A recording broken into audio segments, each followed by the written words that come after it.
Hey, I'm Tamara, and welcome to Many Roads Traveled. This series is about my road trip slash backpacking trip that I did from Paris to Cape Town back up to Nairobi. So it was about 30,000 miles and 16 months. So make sure you hit that notification bell and subscribe so you don't miss a step along the way.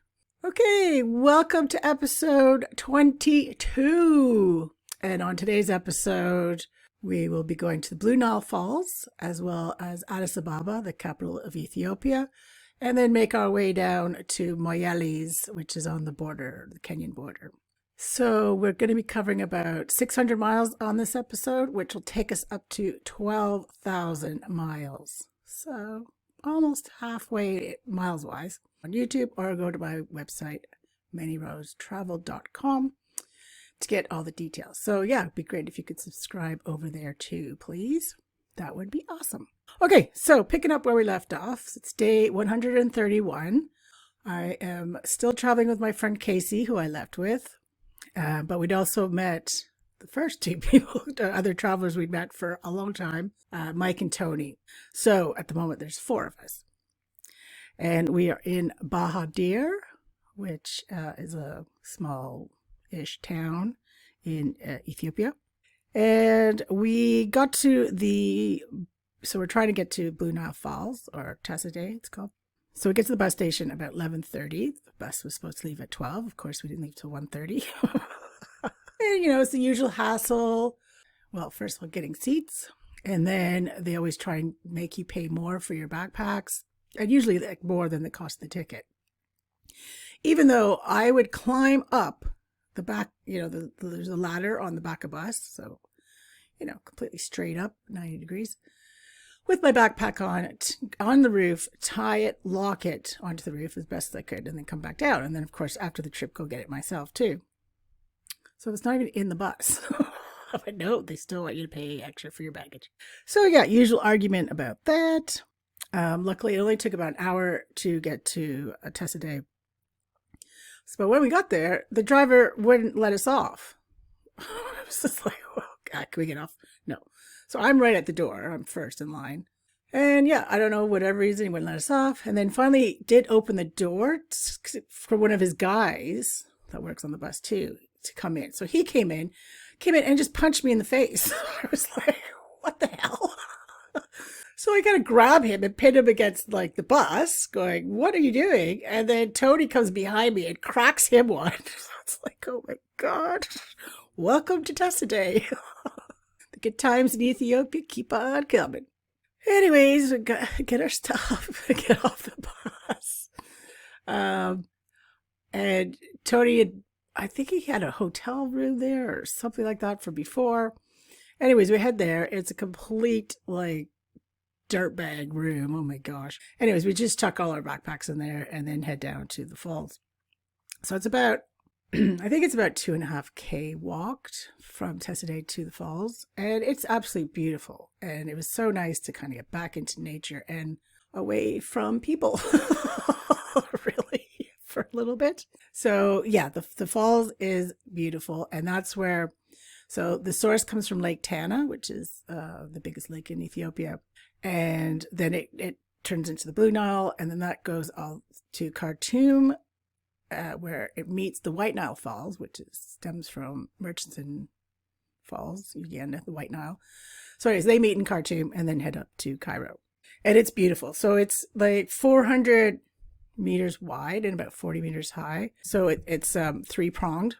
We were there end of Mayish, mid-Mayish. So it was pretty full, but not completely full, but it was beautiful. So we stayed there for about an hour or so and just chilled out and just enjoyed the beautiful nature, really. So then we had to decide whether we were going to camp in what looked like a prison or stay in one of these dirtbag rooms that Tony had. But luckily we found out we could get the bus back to Bahar Dir. So the four of us decided to do that. But of course, chaos ensued, and they kept telling us, no, the bus is full, even though we could see there was empty seats. So I don't know whether Arnold incident earlier got it, probably everything, like small towns, gossip travels. So yeah, so they weren't going to let us out. They were saying, no, there's no seats left. And then they were like, oh, okay, well, if you want to see it, then you have to pay like ridiculous price for our baggage. Same deal. I just finally had enough. I just lost it. I was just like, wow. Needless to say, we finally got on the bus in our seats. So, like I said, it's only an hour back to Bahar Dir. So, got back to Bahar Dir about 6 p.m. Said goodbye to the Aussie boys. It was really nice hanging out with them for a bit. They were cool. And then I just went back to the hotel that we had been staying in before. And I was like, nope, I'm done for the day. Thank you. So, I had my Desert Storm food. And just read for the night. Now, if you haven't listened to previous episodes, especially about Ethiopia, I advise you to do that, of course. But also, so this was, remember, back in 1993, and in Ethiopia, so previous town before in Gondar, I found a guy that had these boxes and boxes of these gray vacuum packed like Desert Storm food that were for the troops, American troops. So I don't know how they got it, but yeah, they had Ethiopia. It was kind of everywhere, and it was good. So you get like chicken a la king and chicken stew and peanut butter and cheese bread, and yeah. So it was a nice reprieve because I wasn't a big fan of injera and wat, which is the local food. Oh, that was it. So of course, Casey, my friend I've traveled with, he got his wallet stolen, pickpocketed. And he used to, like, whenever we would change money, he would keep it all in his wallet and just put it in his back pocket. I don't know how many times I'd say to him, it's going to get stolen. Well, it finally did. He somehow managed to get the wallet back, but empty. So he was missing about $30 in local currency. So at the time, so the local currency is called Birr, B-I-R-R. And we would get anywhere between 5 and 7 Birr to the dollar. Nowadays, I think it's about 30, 34. So yeah, so I don't know, it's about $30. And I mean, we were able to get by in Ethiopia mostly on about $10 a day back then. So it was quite a bit. Maybe I was like, well, maybe you'll learn, Case. I don't know, maybe you won't. See, what I would do, which is what I would advise you to do wherever you're traveling, is just take enough out for that day and then leave the rest with your, in your hotel room in your bags or hidden somewhere. And definitely don't put your wallet in your back pocket. Day 131, we're up at 5 a.m. The usual rugby scrum, fight your way through to get seats. I managed to do that and scored us 2 good seats for a change. And we left about 6:30 a.m. and we traveled till 5 p.m. But it's quite beautiful, that area of Ethiopia. So, and luckily we had like really nice people in front of us and really nice people behind us. And that just made all the difference. And it kind of restored my faith in Ethiopians as well. When you met some really nice people, it was like, oh, okay. Not everyone wants to punch you in the face or throw sticks at you or whatever. I mean, they even bought us like some gum and some bananas at the stop. So yeah, very, very sweet. And the guy in front of me, he was super cool, and he was really cute too, so double bonus. So we traveled till about 5 p.m., and then we stopped in this little town called Dajo for the night, because whenever night falls, it's pitch black, and they just stop driving, because of course there's no street light.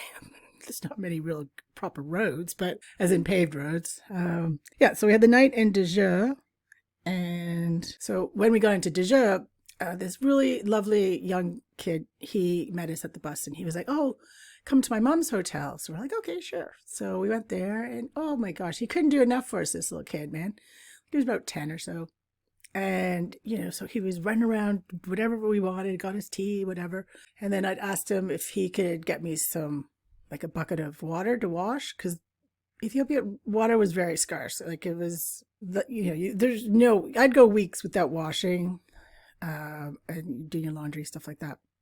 You literally occasionally would get a small little thing of water, which I had to filter, and that was your drinking water. So no water to bathe in or laundry or anything like that.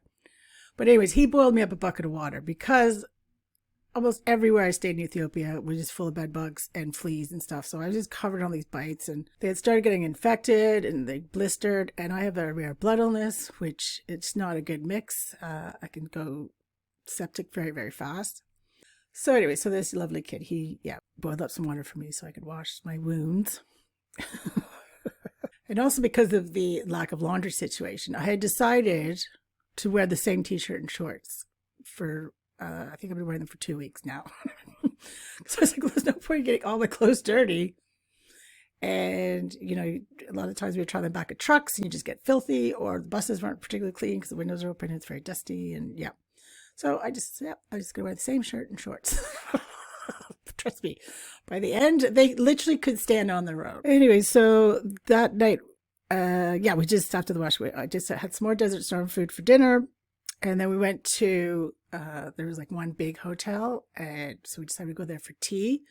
And they were having a movie on that night in English. So we're like, okay, let's head over there. So on my way, this guy comes out of nowhere, gets right in my face and starts acting like a monkey and pointing to me, and then kind of pushed me. So I just drop kicked him and continued on. Got to the hotel, had our tea, watched this crappy B movie, action movie. But it was in English. We hadn't seen it. And then we had to actually run home because there was a massive thunderstorm coming. So got home and just went to bed because the next day we were up at 4 a.m. to get back on the bus at 5 a.m. So it's the same bus, same people. And we left just after 5. And luckily we got our same seats, and people kind of were still, everyone kind of kept their own seats, which was a novelty, but it was very nice for us because, like I said, we had nice people. So I was talking to the cute guy quite a bit during the trip, and he was just so nice. And he was a policeman. It was cool. And like I said, it was absolutely beautiful because you drive through the Nile Valley. So it's really green and luscious. And, you know, you see the Nile, and then there's the mountains and in the background. So it was another great day traveling. And Casey and I were really looking forward to getting to Addis Ababa, actually, because we're thinking, okay, it's the capital. There'll be, you know, more food and better food, hopefully, or, you know, more diverse, as well as hopefully better accommodation. You know, just the capital. It's going to have more of everything, right? Well, we roll it. We got there about 1 p.m. Just as we're driving into like the main bus station.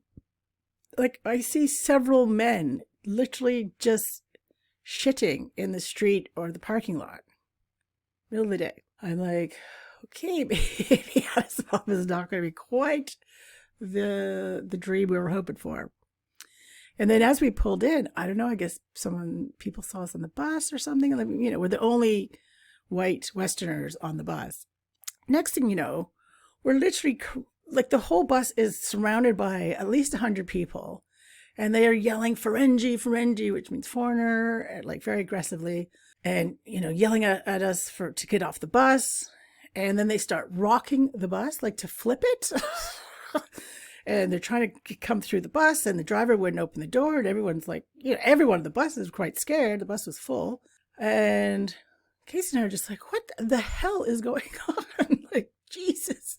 So my buddy, he takes out a gun from his bag, handgun, and he's like, just wait here. So he goes out, gets the driver to open the door, goes out with his gun, shoots his gun in the air like 2 or 3 times, yells at all these people in Amharic, the local language, just saying, back off. These are very nice people. They're my friends, you know. So like they only backed off a couple of feet. And so then he yelled for us to come out, and he walked us, because our bags are on the roof, so we can't even just run out, you know. So he's got the gun, and he's pointing at people and walking us to the back of the bus and wait, you know, so we had to climb up the ladder to get our bags and everything, come back down. He's still, like, he walked with us to a taxi.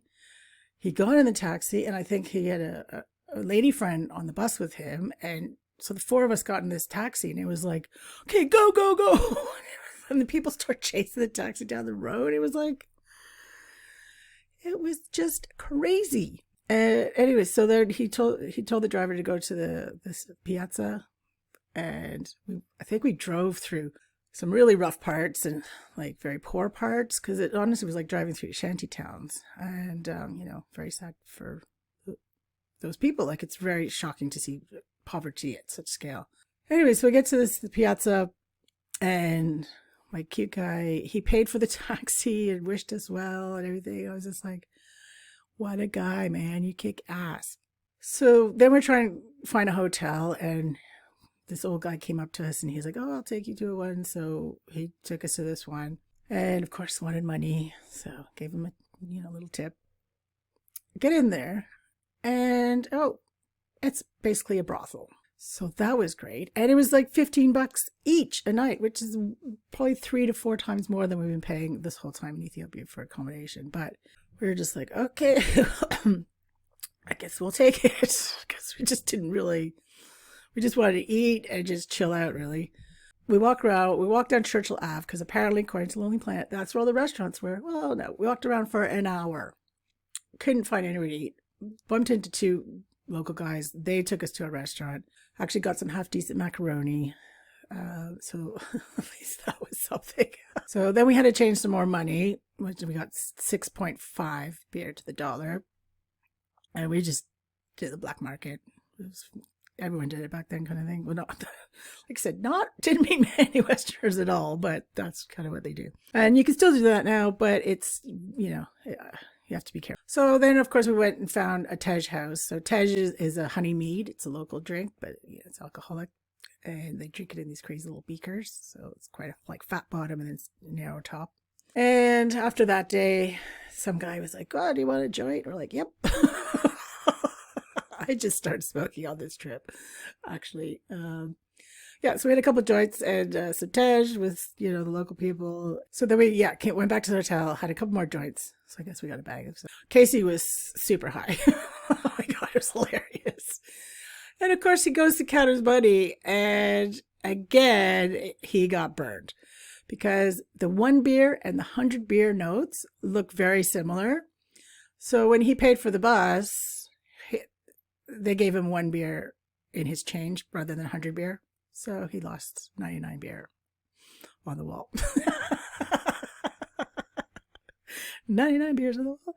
Anyways, and that was the second time that it happened to him. He's an idiot. What can I say? Just kidding, Case. Well, you were, but there we go. Anyway, so day 133 was my little brother's 16th birthday. So he's born May 24. So yeah, I wanted to call him. But first of all, and then literally around the corner from where we're staying, there was loads of restaurants. So I don't know what, we're just going the wrong way anyway. So found some restaurants. I had a pretty lame pizza for breakfast, as you do. And then, we walked to a big hotel, because you could so basically I had the best shower of my entire life, I think. And it was only 4 beer, so 60, 70 cents. Oh, and it's a big fancy hotel. You even got like the nice white towels. 45-minute shower, shaved everywhere and everything, and just enjoyed it. I was so clean afterwards. I'm so happy, and it was just like, I feel semi-normal again. This is great. So then walked to the telecommunication office. And I tried to call my brother and my dad, but got answer machines on both. But Casey managed to get through to his parents. So we spoke to them for about a half an hour or so. And like if one of us got through to, one of our families, like especially our parents, they call each other to let them know we were still alive. And I was able to do a bit of laundry. Not that I had much to, because I, like I said, wear the same shirt and shorts, but did some laundry. And then we had met this really lovely family, Giorgio and Piera and their 2 daughters in Gondar. And they had given me his business card to call him when we got to Addis Ababa. So I had called him. So him and his wife picked us up about 7 o'clock, drove us through town, showed us all the highlights and everything, and then to their house. Now, of course, they had the most beautiful, this huge house, amazing, because he was the medical director of Africa for this big American pharmaceutical company. So he was loaded. So we had a lovely dinner and, chat and everything. And then I looked through his library. He had like 2,000 to 3,000 books, like his own, right? I was just like, wow, this is awesome. So basically it was a very, very good day. Happy day. Rare in Ethiopia for me. But this was a good one. So next day, day 134, we were up at 9 a.m. and I hadn't eaten meat for 4 years. So I was 23 at the time. I'd stopped eating meat when I was 19. But because food was quite limited and a lot of meat was eaten, especially in Ethiopia. I was like, well, I'll just try some rice and some meat sauce. So it tasted all right, but I couldn't eat a lot of it. Like, it was just a bit rich for me. So that was, first meat I eaten for 4 years. Red meat. I still eat white meat, but not red meat. And I call it my fins and feathers. Anyway, so then I walked back to the telecommunication place. Got through to my dad, so spoke to him for about 15, 20 minutes. It was all good. He was really happy to hear from me because I think that's the first time I'd spoken to him. And we'd been on the road for over 4 months. And then I got hold of my brother, which was great. So I wished him a belated birthday and really nice talking to him. And then I decided to phone one of my grandmas. So talk to her, my English grandma. Anyway, so it was great talking to her for about 15, 20 minutes. And I'd also found out I'd sent a telegram to my other grandma because it was her 70th birthday. And I found out that she'd got that. So that was all good. So yeah, it was great. It was just great to be able, to talk to, most of my family and everything was good at home. And they were very happy to hear, like I said, I was alive and well still and doing okay. So that was really cool. So yeah, so I headed back to the hotel in case he was there. And then we decided to hunt around for some more Desert Storm food because we were getting low. Found a guy at the piazza who sold it. So I bought like 22 packs for $3. So that was right. Although, like I said, my backpack weighed a ton, especially with all my Desert Storm food. It's probably about 22 kilos, 50 pounds, easy. Yeah, so then we hopped, like, in Addis Ababa, a lot of the, like, local transport is matatus. So kind of like pickup trucks, literally. You just get in the back of these pickup trucks. So we hopped on one of those to get to the bus station because we didn't really want to go back to that bus station, but we had to. Just find out what time the buses left the next day to Dila and Shashamani. So, found out 7 a.m. So, okay, cool. And then we ended up, the matatus were just too crazy. So we ended up just walking home from there and just another joint and Desert Storm food and called it a night. Because next day we're up at 6 a.m., get to the bus station at 7. We got our tickets to Dilla, which was only like 16 beer for both tickets. But then, of course, here we go again. Well, they want 20 beer each for our bags. So they want more for our bags than us, even though our bags are on the roof. I was like, I'm not doing this BS anymore. So I saw a cop, not my buddy, but another cop nearby. So I went and got him, explained the situation. He gave them crap. It was like, you let them on the bus for their price, and that's it. So we did. So that was okay. So we left at 8:30 and got to Shashamani at about 2:30 p.m. So I bought a Pepsi and some chut, because chut is this plant that they chew these leaves of, and you get like a buzz, like a kind of a high buzz. And when you're on the buses for a long time, it's just kind of, kills time. And it was also nice because a lot of people got off the bus at Shashamani, so the bus was hardly any people on it. So Casey and I got our own seat, which was luxury. And the people that were still left on it, they found it hilarious that I was chewing chut. So they kept giving me like the choice little red leaves. So I was wired. By the time we got to Dilla at about 6 p.m., I was pretty high. And it's more wired. It's like drinking 10 cups of coffee. And then we just found, one of our little cheap, usual prison-like cell/hotels for the night. But I could not sleep because, like I said, I was, just too wired. So no sleep. And then the mouth also started coming too. So I was like, oh. And I just started feeling worse and worse and worse. Because that's another thing with my illness. Lack of sleep is not good for me at all. So next morning we're up at 4:15. Well, not that I slept, but 4:15 a.m. to get to the bus at 5, I think. But when we got there, it's not a bus, it's a truck. And it's one of those big flatbed trucks, again, like that I almost died on in the truck accident on episode 20. So if you haven't heard of that one, definitely listen to that one. So I was dreading that a bit to get back on one of those trucks, but hey ho. And of course, they just jam-packed you on there. Like cattle got better treatment, basically. So you just packed in there, like you can't even sit. And it was just like, oh, and I have no sleep. And it was 8 hours of that. And of course, it would stop throughout the way and pick up more people and jam more people in there. It was literally 8 hours of hell. And then to top it off, a kid pissed on my foot. So I was just like, oh my God. It was not good. I think it was one of my in the top 3 of my worst rides of this trip so far. Not good at all. So we finally got to Moyales, Ethiopia, which is the border town, at about 2 p.m. Casey and I just looked at each other and were like, yeah, we're going to Kenya now. So we literally just walked across the border, no problems. And we were in Kenya. Woo-hoo!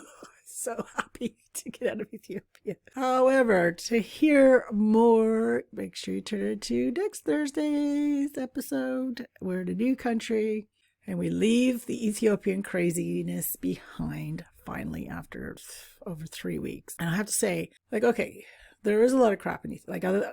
That went through a lot in Ethiopia. But even then, I mean, yes, it's the hardest 3 weeks I've ever traveled in 30 years of traveling to 76 countries, by far.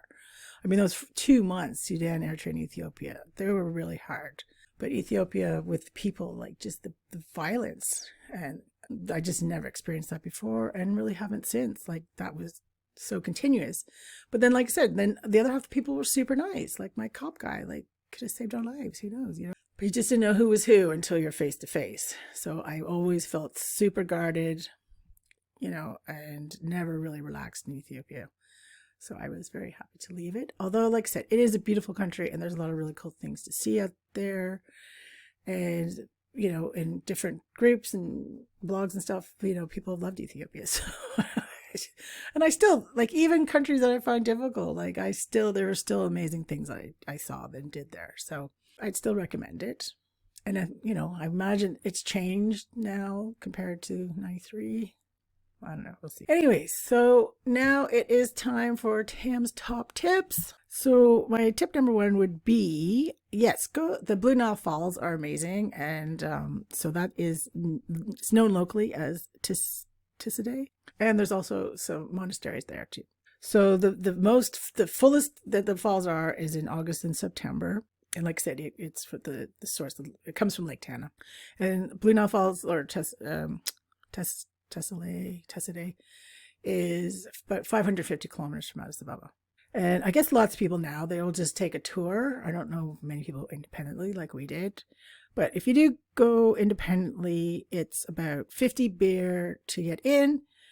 And it's 90 birr for a guide while you're there. I don't know why you need a guide though, but and then nowadays you can also do boat trips on the Nile. And in the dry season, you can even swim at the base of the falls, although there are crocs.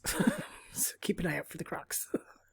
And I guess a tour would be, depending where you're getting it from, if it's from Bahar Dir, which is not too far, I think it's only about an hour, or Addis Ababa. So obviously fluctuating prices, but between probably $50 to $150 for a tour. But like I said, you can't do it on your own. I did, and I'm still here. So okay, and then so tip number 2 would be for Addis Ababa. I mean, we didn't really like lots of sea there, like that we did, you know, just walking around town really. And I don't drink coffee, but if I did drink coffee, Ethiopia is the place to drink coffee. So there's lots of coffee shops. So definitely try out the coffee. I mean, it is the 4th largest city in Africa. And I guess nowadays it does have a lot of great food and Western food, and good hotels. I mean, we were on a cheap budget, so I think there was even good hotels back then, but we preferred staying in brothels, I guess. I don't know. And there was also a cool museum. We did go there to see, because Lucy, the oldest human skeleton in the world, was there. So we did go to that museum. It's called the Ethnological Museum, I think. So yeah, check that out.